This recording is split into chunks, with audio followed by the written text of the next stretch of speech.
Doutor, tenho tias americanas que moram no Brasil. O pai delas deixou herança nos Estados Unidos. Sou advogada e elas me pediram para eu representá-las. Qual tipo de visto posso solicitar?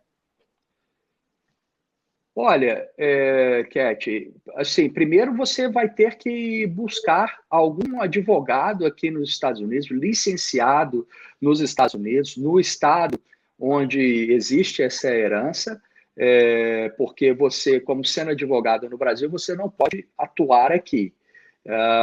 Se você vai fazer uma viagem a negócios, né? Isso está parecendo uma viagem a negócios, uma viagem temporária a negócios, é o B1, né?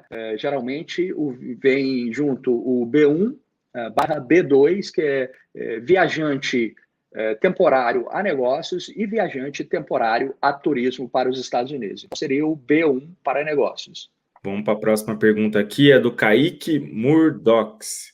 E aí, Roger e doutor, tranquilo? Se eu entrar ilegal na América, o que nós não recomendamos, isso atrapalha minha mulher e meu filho a tirar o visto de turista mais para frente? Lembrando que não sou casado no papel. Bom, antes de entrar nessa resposta aí, nessa pergunta, para avisar a todos que estão assistindo a gente aqui que as informações aqui são informações, né? Não configura aconselhamento jurídico, não configura relação advogado-cliente com ninguém, é apenas de maneira informativa aqui. Se você precisar de uma consulta mais específica, você deve procurar um advogado para tratar do seu caso específico. Então, se ele entrar nos Estados Unidos, isso pode sim, eu já tive alguns casos em que a pessoa estava aqui nos Estados Unidos, legal, a pessoa estava legal, era estudante, cursando mesmo, bacharelado, depois mudou para mestrado, e era casada, não lembro se era casada ou convivia junto com uma pessoa que estava irregular, entrou pela fronteira e estava morando aqui. E essa pessoa, né, que estava aqui, visto estudante de forma irregular, precisou sair, ir ao Brasil para visitar familiares.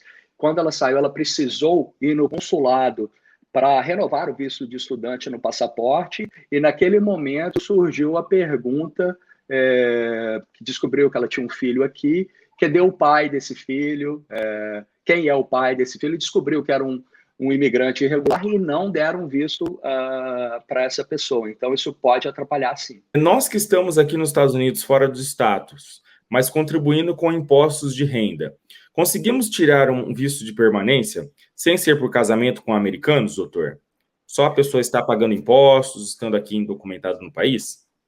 É engraçado, coincidência essa pergunta, porque eu estava gravando um vídeo hoje aí, antes da nossa live aí, Roger, que eu trato, inclusive a gente já falou, você, uma amiga sua, acho que passou por uma situação dessa, da seção 245K, tá?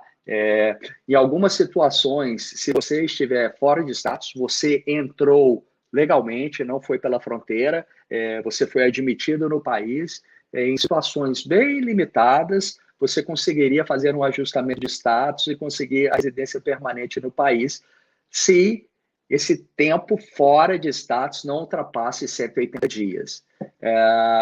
Mas o fato de você estar pagando seu imposto de renda, por si só, não te qualifica a nenhum tipo de visto. Isso é uma obrigação, independente da sua obrigação imigratória, porque se você não paga seus impostos, além de ter violado sua imigração, seu status migratório, você está violando uma outra lei federal aí da Receita Federal.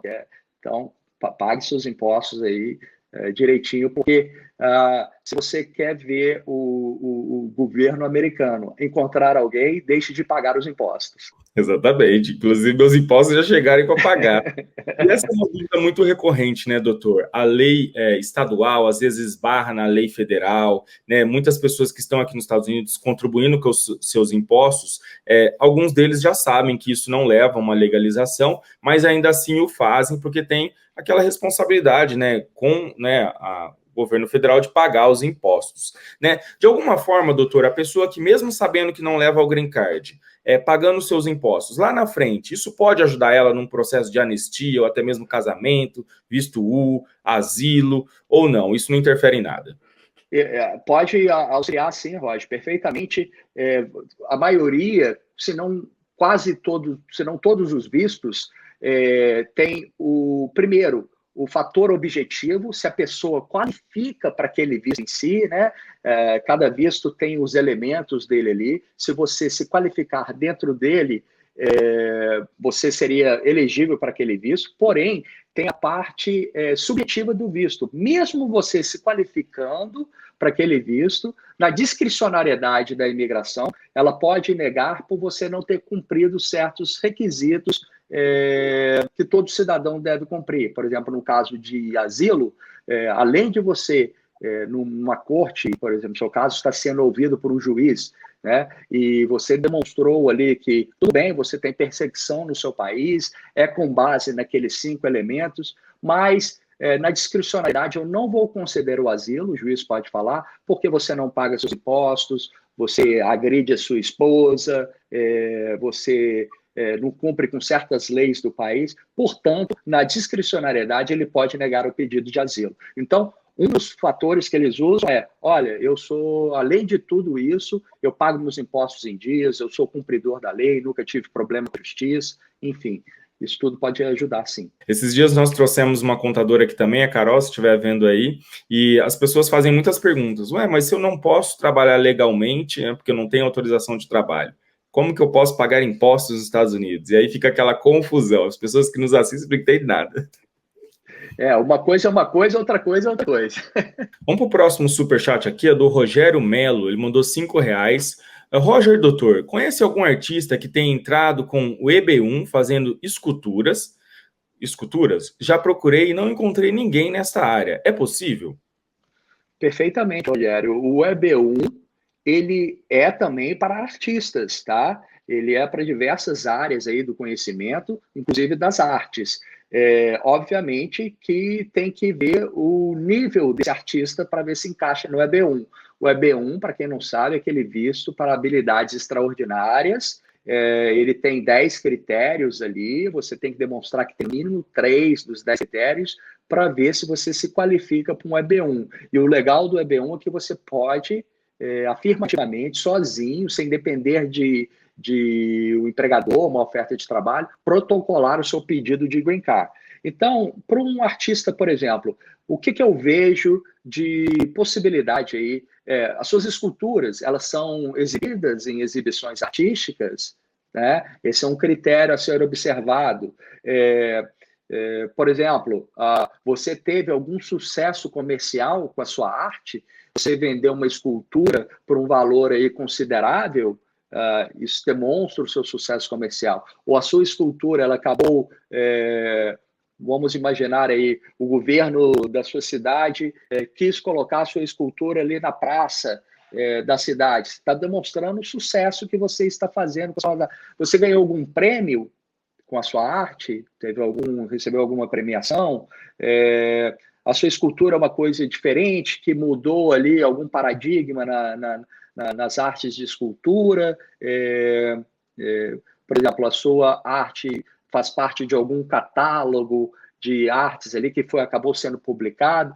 Então, não basta fazer escultura, tem que tentar enquadrar dentro daqueles 10 critérios. Você pode, sim, receber um EB1 através das suas esculturas, sim, perfeitamente.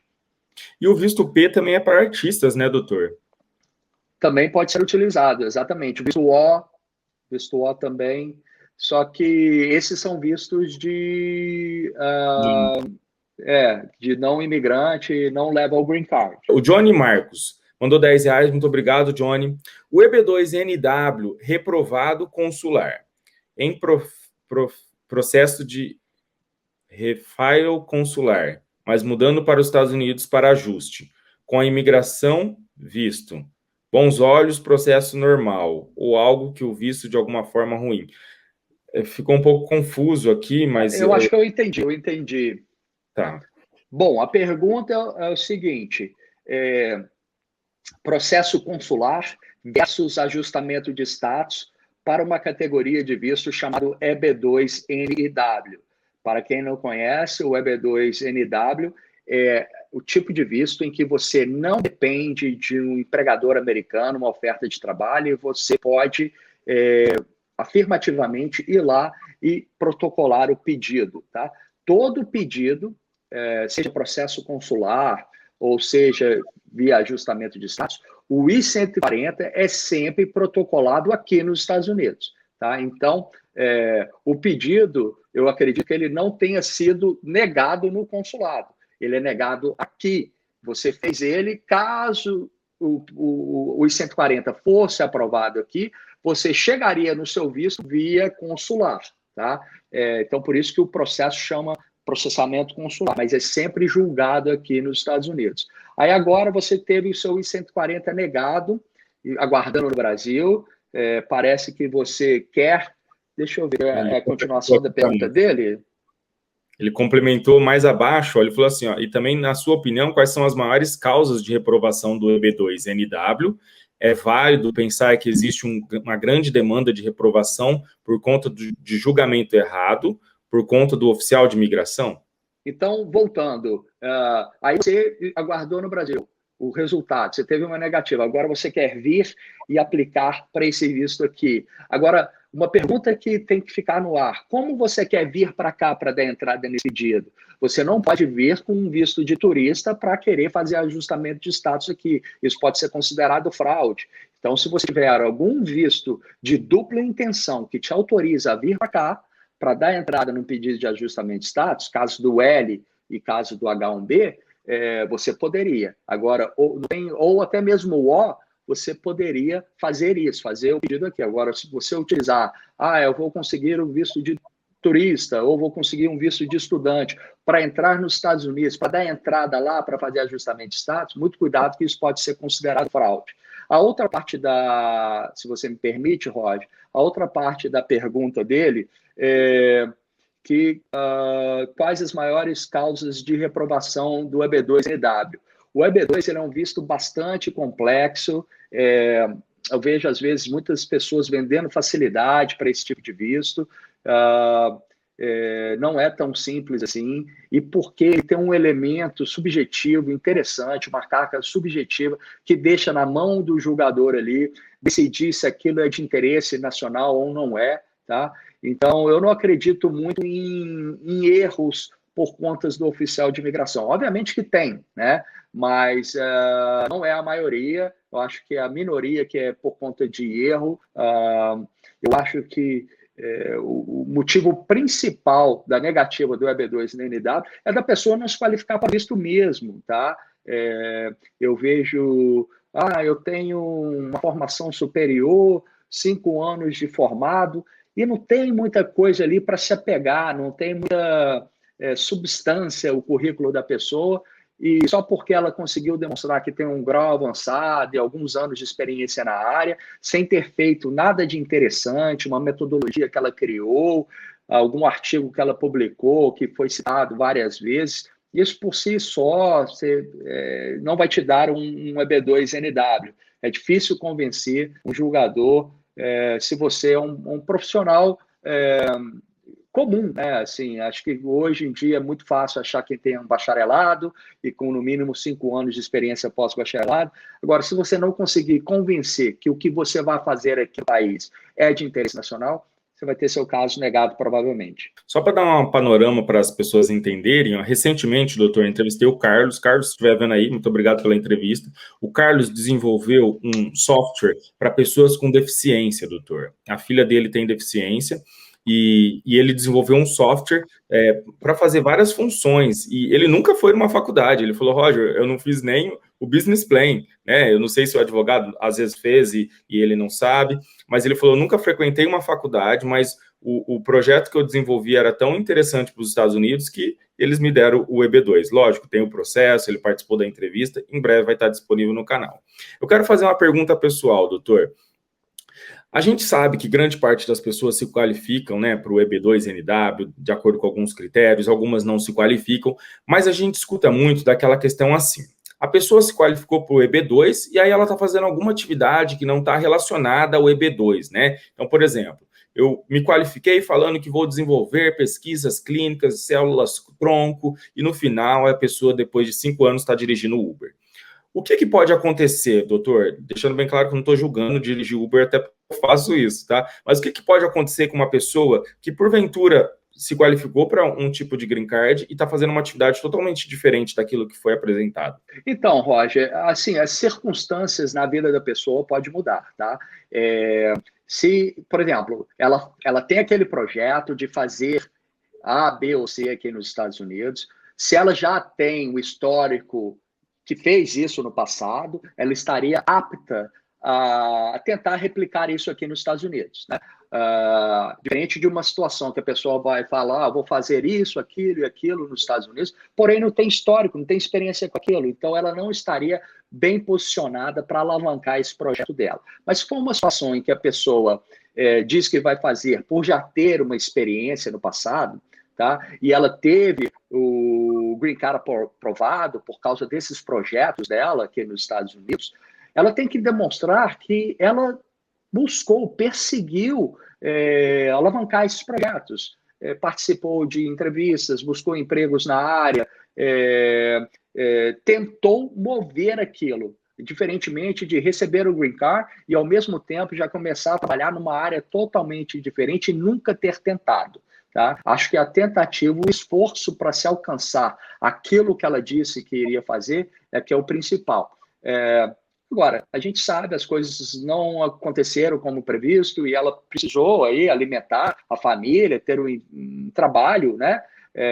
Tudo bem. Agora, se ela ficou sentada, não fez nada do que ela disse, nem tentou, aí eu acho que é difícil. A imigração ela não vai sair fiscalizando, não tem braço para isso, tá? Mas pode ser uma situação em que poderia questionar o que você tentou fazer, né? O que você tentou colocar esse projeto para frente, o que você fez, né? Acho isso importante. Lembrando, pessoal, que todas as redes sociais do Dr. Mark vão estar aqui abaixo na descrição desse vídeo. Vocês corram lá, sigam o canal dele, sigam as redes sociais dele. E caso você queira fazer alguma consulta para passar o seu caso em particular, você pode entrar em contato com o escritório dele, beleza? E não esqueça de deixar o seu like, que ajuda muito o nosso canal.